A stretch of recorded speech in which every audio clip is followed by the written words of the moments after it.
नमस्कार दोस्तों, स्वागत है आपका वनडे एग्जाम सेंटर में।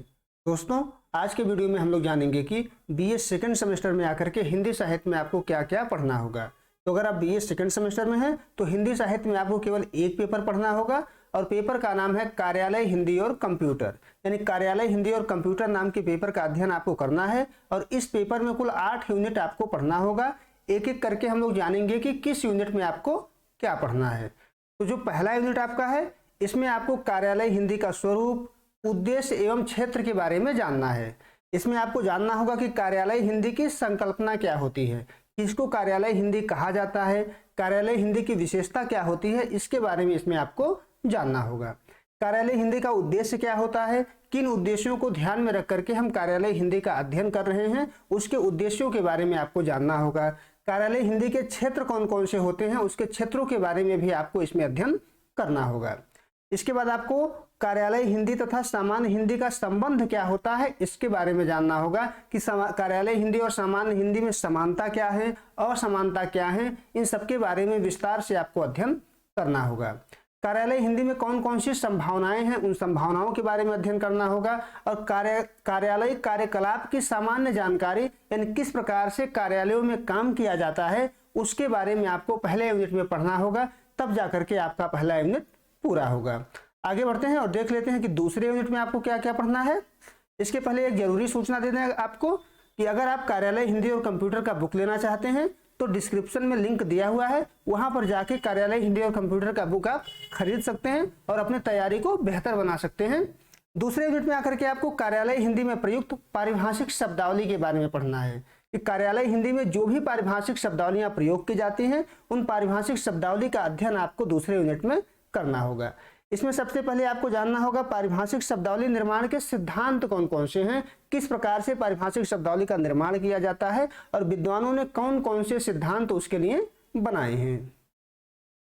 इसके बाद कार्यालय हिंदी की पारिभाषिक शब्दावली जानना होगा कि किन किन पारिभाषिक शब्दावलियों का कार्यालय हिंदी में प्रयोग किया जाता है। जैसे कार्यालयों एवं अधिकारियों के नाम हो गए, ये सभी क्या है, प्रशासनिक पारिभाषिक शब्दावली में आते हैं। कार्यालयों के नाम और अधिकारियों के नाम, पद नाम क्या होते हैं, किस प्रकार से उनको संबोधित किया जाता है, उनके संबोधन, ये सभी पारिभाषिक शब्दावली हैं। इन सभी पारिभाषिक शब्दावलियों का अध्ययन आपको करना होगा।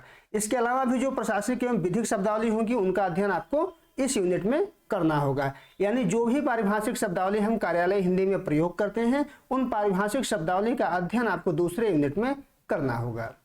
आगे बढ़ते हैं, तीसरे यूनिट में देख लेते हैं कि तीसरे यूनिट में आपको क्या पढ़ना है। जो आपका तीसरा यूनिट है, इसमें कार्यालय हिंदी एवं पत्राचार के बारे में पढ़ना है। अगर आप कार्यालय में काम करते हैं तो कार्यालय के काम को सुचारू पूर्वक निपटाने के लिए हम विभिन्न प्रकार के पत्रों का प्रयोग करते हैं। उन्हीं पत्रों का अध्ययन आपको इस यूनिट में करना है। सबसे पहले आपको आवेदन पत्र के बारे में जानना है कि आवेदन पत्र क्या होता है, आवेदन पत्र लिखा किस प्रकार से जाता है और उसकी कौन कौन सी विशेषताएं होती हैं। इसी प्रकार से सरकारी पत्र, अर्ध सरकारी पत्र, कार्यालय आदेश, परिपत्र, अधिसूचना, कार्यालय ज्ञाप, विज्ञापन, निविदा, संकल्प और प्रेस विज्ञप्ति, इतने प्रकार के पत्रों के बारे में आपको विस्तार से पढ़ना है कि होते क्या हैं, इनकी विशेषता क्या होती है, किन कामों में इनका प्रयोग किया जाता है और किस प्रकार से ये लिखे जाते हैं। इसके बारे में हम लोग विस्तार से तीसरे यूनिट में अध्ययन करेंगे। आगे बढ़ते हैं, चौथे यूनिट में देख लेते हैं कि चौथे यूनिट में आपको क्या पढ़ना है। जो आपका चौथा यूनिट है, इसमें प्रारूपण, टिप्पण, संक्षेपण, पल्लवन एवं प्रतिवेदन के बारे में आपको पढ़ना है। सबसे पहले इसमें जानना है कि प्रारूपण का अर्थ क्या होता है, प्रारूपण कहते किसे हैं, प्रारूपण का सामान्य परिचय आपको पढ़ना है और प्रारूपण किस प्रकार से लिखा जाता है, उसके लेखन पद्धति के बारे में आपको अध्ययन करना होगा। उसके बाद टिप्पण के बारे में जानना है, टिप्पण का सामान्य परिचय क्या होता है, टिप्पण का अर्थ क्या होता है, टिप्पण लेखन की पद्धतियां कौन कौन सी हैं और टिप्पण और टिप्पणी में अंतर क्या होता है, इसके बारे में भी आपको चौथे यूनिट में पढ़ना होगा। इसके बाद आपको संक्षेपण के बारे में जानना है, संक्षेपण कहते किसे हैं, संक्षेपण का अर्थ क्या होता है, संक्षेपण के सामान्य परिचय के बारे में पढ़ना है और संक्षेपण की पद्धति क्या होती है, उन पद्धतियों के बारे में आपको अध्ययन करना होगा। पल्लवन का अर्थ क्या होता है, पल्लवन का सामान्य परिचय, पल्लवन के सिद्धांत, पल्लवन और निबंध में लेखन में अंतर क्या होता है, उस अंतर के बारे में भी आपको यहाँ पर पढ़ना होगा। इसके बाद आपको प्रतिवेदन के बारे में पढ़ना है कि प्रतिवेदन होता क्या है, प्रतिवेदन का अर्थ क्या होता है, प्रतिवेदन का सामान्य परिचय जानना है और प्रतिवेदन किन कार्यों में हम प्रयोग में लाते हैं उसके बारे में भी आपको चौथे यूनिट में यहाँ पर पढ़ना है, तब जाकर के आपका चौथा यूनिट पूरा होगा। इसके बाद आपको 5वां यूनिट का अध्ययन करना है और 5वें यूनिट में आकर के आपको हिंदी भाषा और कंप्यूटर का विकास क्रम पढ़ना है। इसमें आपको जानना होगा कि कंप्यूटर का सामान्य परिचय क्या है, कंप्यूटर कहते किसे हैं, कंप्यूटर की विशेषता क्या होती है, हार्डवेयर क्या होता है, सॉफ्टवेयर क्या होते हैं, किन किन भाषाओं का प्रयोग कंप्यूटर में करते हैं, इन सब के बारे में आपको पढ़ना होगा। कंप्यूटर के इतिहास के बारे में आपको पढ़ना होगा कि कंप्यूटर कब शुरू हुआ था और किस किस जनरेशन से होकर के आज की अवस्था में वह पहुंचा है। इसके बाद कंप्यूटर में हिंदी भाषा के विकास क्रम का इतिहास क्या है, इसके बारे में पढ़ना है और कंप्यूटर में हिंदी का भविष्य क्या है, इसके बारे में आपको 5वें यूनिट में अध्ययन करना होगा। आगे बढ़ते हैं, अब 6ठे यूनिट को देख लेते हैं। 6ठवें यूनिट में आकर के आपको हिंदी भाषा में कंप्यूटर प्रौद्योगिकी को जानना है।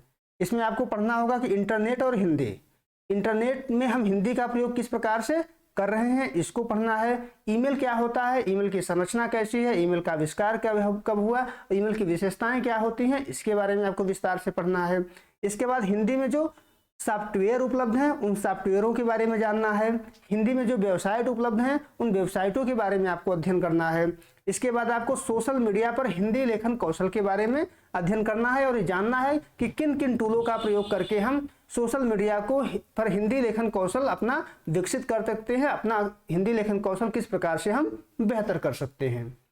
आगे बढ़ते हैं, जो आपका 7वां यूनिट है इसमें आपको हिंदी भाषा और ई शिक्षण के बारे में जानना है।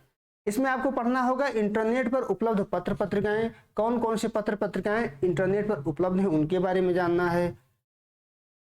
इंटरनेट पर उपलब्ध दृश्य और श्रव्य सामग्रियों के बारे में जानना है कि कौन कौन सी दृश्य और श्रव्य सामग्रियां इंटरनेट पर उपलब्ध हैं। ब्लॉग क्या होता है, ब्लॉग के बारे में जानना है, उसकी विशेषता के बारे में जानना है।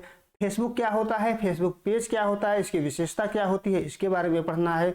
ई पुस्तकालय सामग्री के बारे में जानना है कि ई पुस्तकालय क्या होता है, उस पर कौन कौन सी सामग्रियां उपलब्ध हैं, इसकी विशेषता क्या होती है, इसके बारे में जानना है।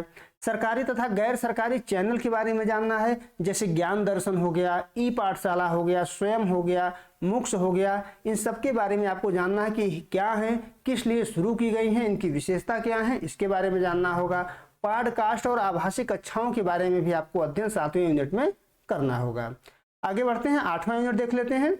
8वें यूनिट में आपको हिंदी कंप्यूटर टंकण एवं शॉर्ट हैंड का सैद्धांतिक पक्ष और हिंदी साहित्य में शोध के बारे में आपको अध्ययन करना है। इसमें आपको जानना है कि हिंदी भाषा के विभिन्न फॉन्ट कौन कौन से हैं, जैसे कीर्तिदेव हो गया, यूनिकोड हो गया, मंगल हो गया। इसमें आपको हिंदी भाषा के विभिन्न फॉन्टों के बारे में पढ़ना होगा। यूनिकोड के बारे में विशेष रूप से आपको पढ़ना है कि यूनिकोड है क्या, कब शुरू की गई थी, इसकी विशेषताएं क्या हैं, इसके बारे में पढ़ना है। इसके बाद आपको जानना है स्पीच टू टेक्स्ट प्रौद्योगिकी, यानी हम बोलते जाएं और लिखता जाए, इस प्रौद्योगिकी के बारे में आपको विस्तार से पढ़ना है।